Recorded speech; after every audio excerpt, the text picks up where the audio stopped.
Luc chapitre 13. Galiléens massacrés par Pilate. En ce même temps, quelques personnes qui se trouvaient là racontaient à Jésus ce qui était arrivé à des Galiléens dont Pilate avait mêlé le sang avec celui de leur sacrifice.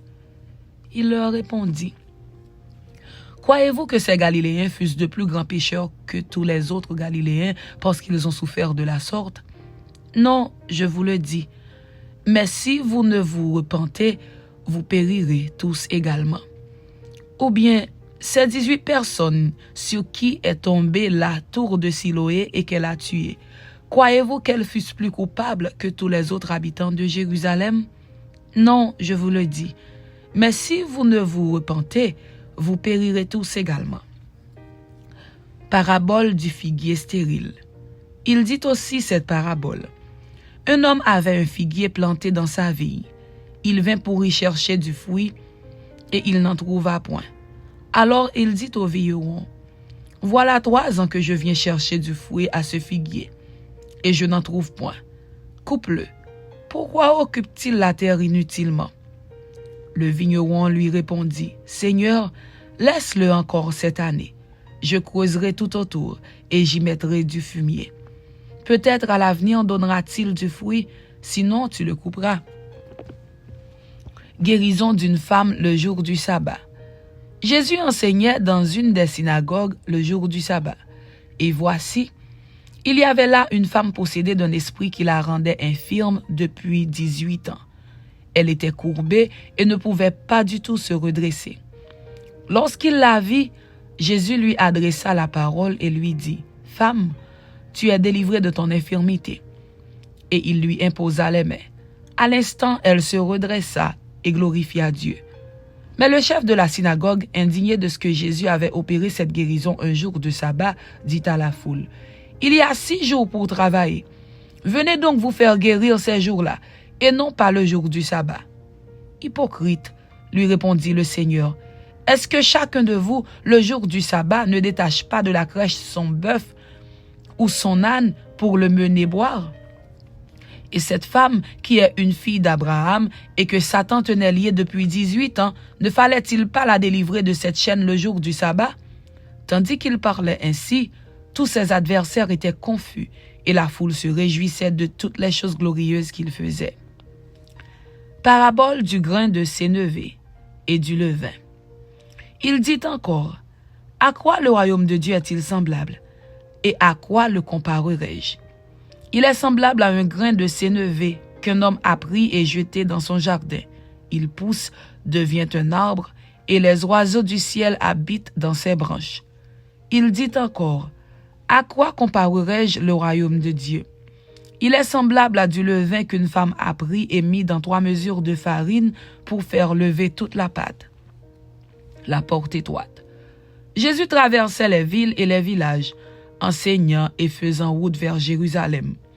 Quelqu'un lui dit: Seigneur, n'y a-t-il que peu de gens qui soient sauvés? Il leur répondit: Efforcez-vous d'entrer par la porte étroite, car, je vous le dis, beaucoup chercheront à entrer et ne le pourront pas. Quand le maître de la maison se sera levé et aura fermé la porte, et que vous, étant dehors, vous commencerez à frapper à la porte en disant: Seigneur, Seigneur, ouvre-nous. Il vous répondra: Je ne sais d'où vous êtes. Alors vous vous mettrez à dire: Nous avons mangé et bu devant toi, et tu as enseigné dans nos rues.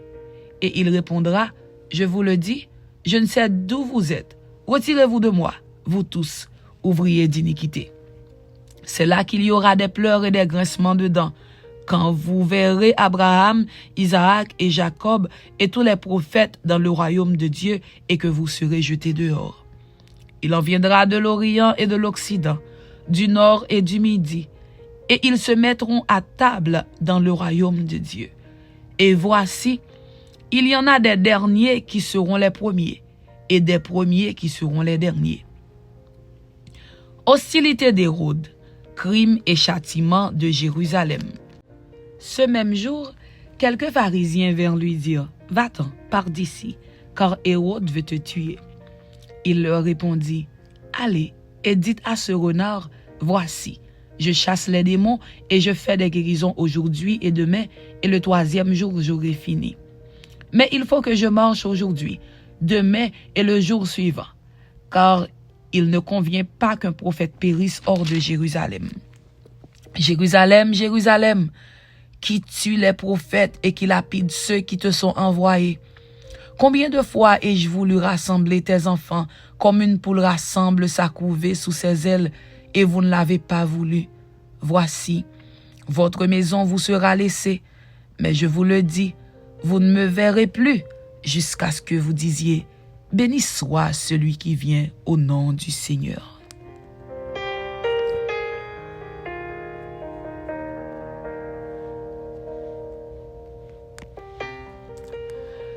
Luc chapitre 14. Jésus à table dans la maison d'un pharisien, guérison d'un hydropique le jour du sabbat. Jésus étant entré un jour de sabbat dans la maison de l'un des chefs des pharisiens pour prendre un repas, les pharisiens l'observaient, et voici, un homme hydropique était devant lui. Jésus prit la parole et dit aux docteurs de la loi et aux pharisiens, « Est-il permis ou non de faire une guérison le jour du sabbat ?» Ils gardèrent le silence. Alors Jésus avança la main sur cet homme, le guérit et le renvoya. Puis il leur dit, « Lequel de vous, si son fils ou son bœuf tombe dans un puits, ne l'en retirera pas aussitôt le jour du sabbat ?» Et il ne peut rien répondre à cela. Instruction sur l'humilité et sur la bienfaisance. Il adressa ensuite une parabole aux conviés en voyant qu'ils choisissaient les premières places, et il leur dit, « Lorsque tu seras invité par quelqu'un à des noces, ne te mets pas à la première place, de peur qu'il n'y ait parmi les invités une personne plus considérable que toi, et que celui qui vous a invité, l'un et l'autre, ne vienne te dire « cède la place à cette personne-là ». Tu aurais alors la honte d'aller occuper la dernière place. Mais lorsque tu seras invité, va te mettre à la dernière place, afin que, quand celui qui t'a invité viendra, il te dise « Mon ami, monte plus haut ». Alors cela te fera honneur devant tous ceux qui seront à table avec toi. Car quiconque s'élève sera abaissé, et quiconque s'abaisse sera élevé. Il dit aussi à celui qui l'avait invité, « Lorsque tu donnes à dîner ou à souper, n'invite pas tes amis, ni tes frères, ni tes parents, ni des voisins riches, de peur qu'ils ne t'invitent à leur tour et qu'on ne te rende l'appareil. Mais lorsque tu donnes un festin, invite des pauvres, des estropiés, des boiteux, des aveugles, et tu seras heureux de ce qu'ils ne peuvent pas te rendre l'appareil, car elle te sera rendue à la résurrection des justes. » Parabole des conviés. Un de ceux qui étaient à table après avoir entendu ces paroles dit à Jésus, « Heureux celui qui prendra son repas dans le royaume de Dieu. » Et Jésus lui répondit, « Un homme donna un grand souper, et il invita beaucoup de gens. À l'heure du souper, il envoya son serviteur dire aux conviés, « Venez, car tout est déjà prêt. » Mais tous unanimement se mirent à s'excuser. Le premier lui dit, « J'ai acheté un champ et je suis obligé d'aller le voir. Excuse-moi, je te prie. » Un autre dit, « J'ai acheté 5 paires de bœufs. Je vais les essayer.